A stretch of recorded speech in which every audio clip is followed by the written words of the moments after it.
Dark Knights of Steel is DC Comics going full medieval, and it started off in a very familiar scenario. The planet of Krypton was on the brink of destruction, but instead of sending Kal-El to Earth by himself, his parents went with him. And in fact, Kal-El hadn't even been born yet, but upon reaching Earth, Lara's water broke. She screamed that he was coming out at the top of her lungs, but then suddenly they were approached by a fleet of archers riding horseback. Jor-El tried expressing that they weren't a threat, but the archers not only ignored him, but attempted to kill them with their bow and arrows.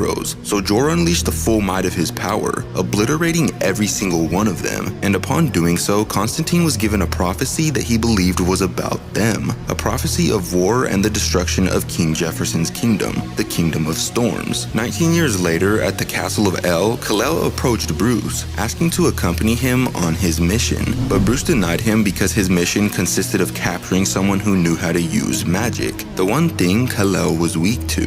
Later that night, the mission was a go. Alfred and Bruce met up with the Robins, Duke, Richard, Jason, and Stephanie, who collectively used their skills to track down the magic user in question, Black Canary. Upon making his way inside the building she was in, Bruce unsheathed his blade, demanding her to get up and then expressing that she'd be going to prison for using magic within a kingdom where it was outlawed. And FYI, by magic he just means powers. Him and the elves imprison anyone with powers because they see them as a threat. But anyways, not only does Dinah refuse to cooperate, but she hits Bruce with such an enormously massive scream that it destroys the entire building. But somehow Bruce wasn't dead. He was only a human, but survived a blast that should have torn him to pieces somehow. So she hit him with another one, causing Bruce to scream in agony, but before the pain could continue, Kal-El showed up, covering her mouth and stating that she didn't look like a monster. She looked like she was scared. After that, Bruce put her to sleep by whacking her with the butt of his sword, which Kal-El didn't really think was necessary, and then they put her in the dungeon with all the other superpowered beings. Later on, while reporting to King Jor and Queen Lara, Kal-El tried defending Dinah, stating that she wasn't even a threat and not the only innocent person they've locked away.